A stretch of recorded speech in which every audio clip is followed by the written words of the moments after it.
Planning is a fundamental stage of management. It represents comprehensive thinking and comparison between different business models to choose the best and most compatible with the available capabilities along with the goals to be achieved. So, what is planning? Why it is important? Who is responsible for planning? What are the types of planning and plans? And what is the planning process? Planning in its simplest definition is defining the goals that the management seeks to achieve and drawing up plans and programs to achieve those goals. Taking into account the available capabilities and the imposed restrictions surrounding the organization. Planning depends on predicting the future, choosing between available alternatives, defining in advance what must be done along with the necessary procedures for its implementation, and when and how to implement. Meaning that any precautionary process must include answering the following questions. What should be done? Where will this project be performed? When should this work be done? How will this work be performed? And why should this work be done? The importance of goals and plans lies in that they provide legitimacy for decisions and actions within the organizations in all levels. Also, they provide a momentum for commitment and motivation to carry on tasks and overcome challenges. In addition to guidance for actions or decision-making, along with a rationale for all actions and decisions. In addition to that, they provide a standard for performance to measure the actual progress according to it. Planning is related to future, which is uncertain and unclear. Then planning becomes necessary to predict what the conditions surrounding the organization will be, in addition to preparing plans and programs to achieve the specific objectives of that organization. Under any expected future circumstances, good planning leads to making better decisions regarding all activities, whether in the field of production, marketing, or financing. Efficient planning leads to improving the organization's performance and raising its administrative efficiency.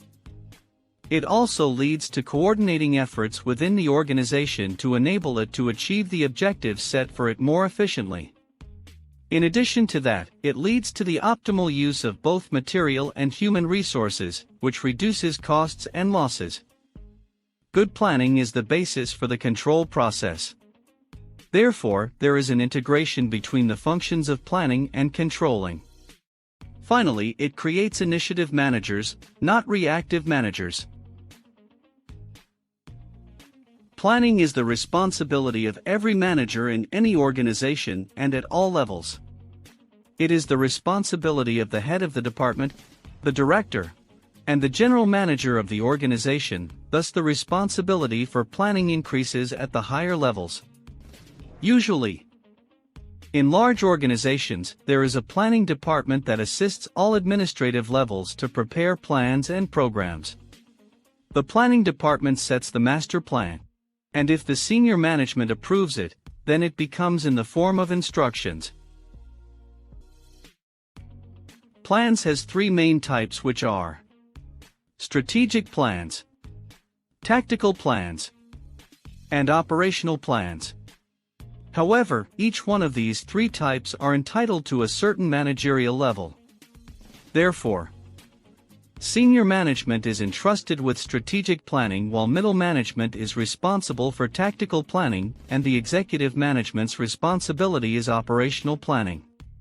Strategic and tactical plans are long and midterm plans and have a directive function, while operational planning is a short-term planning and is more specific than strategic and tactical planning.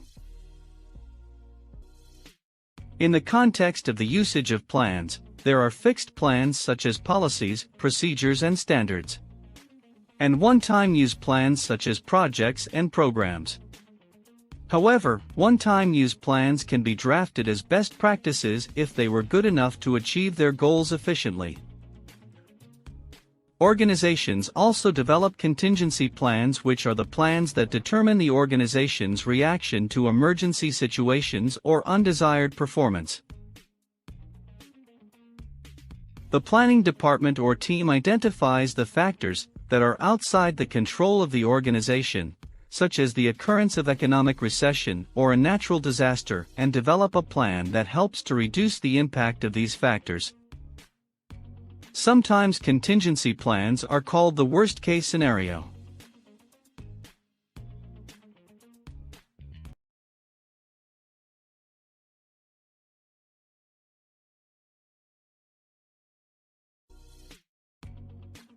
This illustration helps to understand the responsibility of each managerial level in planning.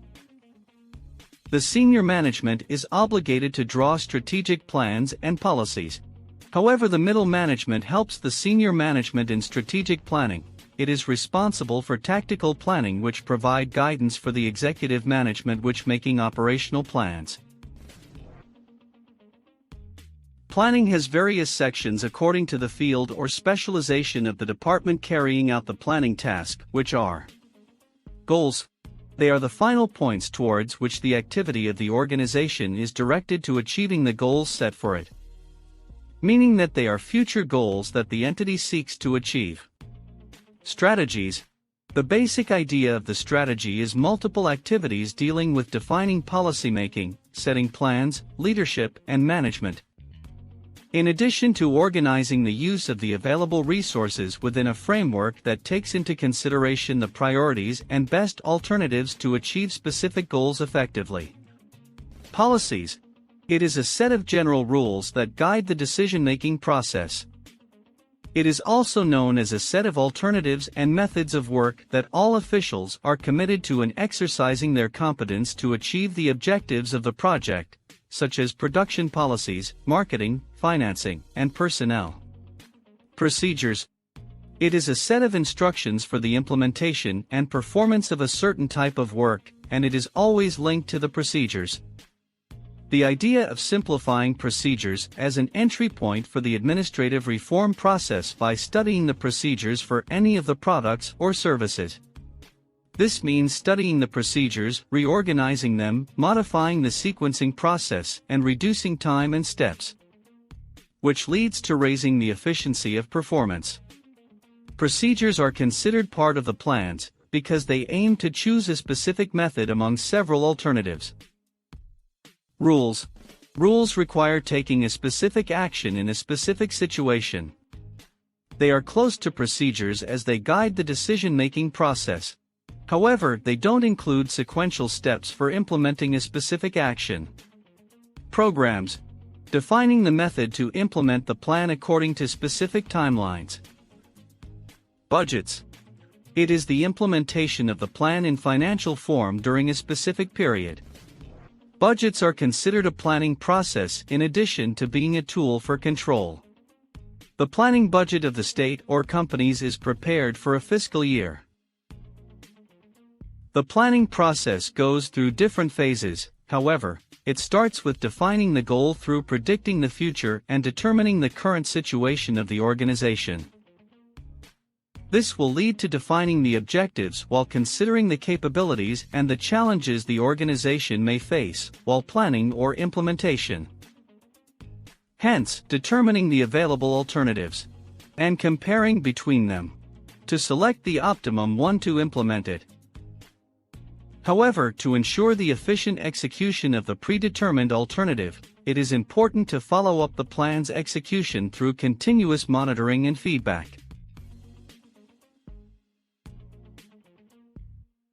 Starting with defining the goal. It must include 5 main factors known as SMART goals, which are specific, measurable, attainable, relevant, and timed. Therefore, using numbers and deadlines helps to define a specific and reliable goal. Alike planning, each managerial level is obligated to define its goals, which will lead the planning process either strategic, tactical, or operational. Here are examples for goals defined by each managerial level in an organization. Senior management defines strategic goal, which can be improving the organization's performance. while department managers, who are the middle management, are entitled to define a tactical or midterm goal, considering the strategic goal, which can be improving the performance in their departments. According to the strategic and tactical goals, the executive management define their operational goal, which is improving the performance through following the best method to complete their tasks. Finally, that will create a commitment on each employee of the non-managerial staff to commence the task effectively and with the best possible method. Each of the mentioned goals should be within the SMART criteria and including a specific number or percentage and a reasonable time frame.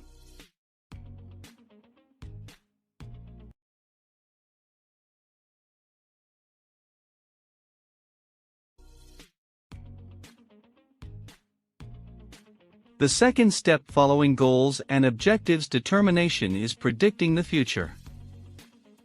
That shall be through various scientific, analytical and statistical approaches. Some of them are easy to use, such as projection. This method relies on taking past trends as a means of projecting future needs, based on a time series of data, showing the relationship between two variables and stipulating that the string length should be greater than or equal to prediction period, to have standard definitions, to be connected. In addition to the conditions of the future be similar to the conditions of the past. Here is an example for a better understanding. You have data on the number of operations carried out by your organization during 5 consecutive years, which are required to be used in forecasting the required operations during the 6th year.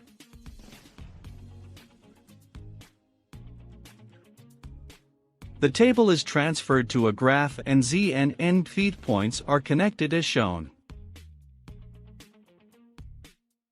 Then the connection is made between the first and last point, and the point of the extension of this line is matched with the column of the 6th year. By contrasting the point where the two lines meet, we find that its value is 2,400, which represents the expected number of operations during the 6th year. An easier method can be used to predict the future, which is the average. In this method, a time series of data about a variable is developed, then taken every 3 years or 2 years, and the mean is calculated for it. It is considered one of the useful quantitative models in case of continuous or stable conditions. The average is calculated by the following equation. The number of operations during 2 or 3 years divided by their number, as in the following example. If the number of operations in the first year is 10 and second is 15 and third is 20. Add the 3 values and divide by 3 to get 15 expected operations in the 4th year. Predicting the future will help the organization to determine the required capabilities to achieve its goal. However, there are a set of analytical methods can be used to determine the current situation either internally or externally, such as SWOT analysis. It is an acronym that stands for strengths, weaknesses, opportunities, and threats. This method helps organizations to determine their strategy considering the outcomes of the SWOT analysis. Another model is PESTEL, which stands for political, economic, social, technological, environmental, and legal factors, which helps to create a comprehensive vision of the current situation of the environment which the organization operated at. Considering the outcomes of the previous steps, the planning team shall propose alternatives to compare between them to choose the optimum one and execute it. However, the comparison process shall be organized and recorded as the following example gives 3 alternatives A, B, and C. While the planning team along with professionals shall determine the main factors to assess the alternatives such as price, durability, ability to achieve, compatibility with the laws, regulations, values of the organization and so on. Each one of the assessment team shall give a mark to each factor, then choose the one which recorded the highest score. The final step in the planning process is the execution. However, good planning and execution cannot be imagined without an effective controlling system. One of the best methods in this case is management by objectives model, which consists of 4 main steps. Step 1. Setting goals which are strategic, tactical, and operational. Then moving to step 2, which is setting executive plans and programs. Then comes the follow-up, which is step 3 in the process. The follow-up in this case shall detect any errors or setbacks to intervene with corrective measures in the executive plans and programs. At the end of the process comes step 4, which is evaluating the whole performance, which might lead to repeat the process or make some adjustments in the goals and plans. Thanks for watching, and please visit SKILLTECS.com. Subscribe in our channel and follow us on all social media platforms for more exclusive materials on business and management.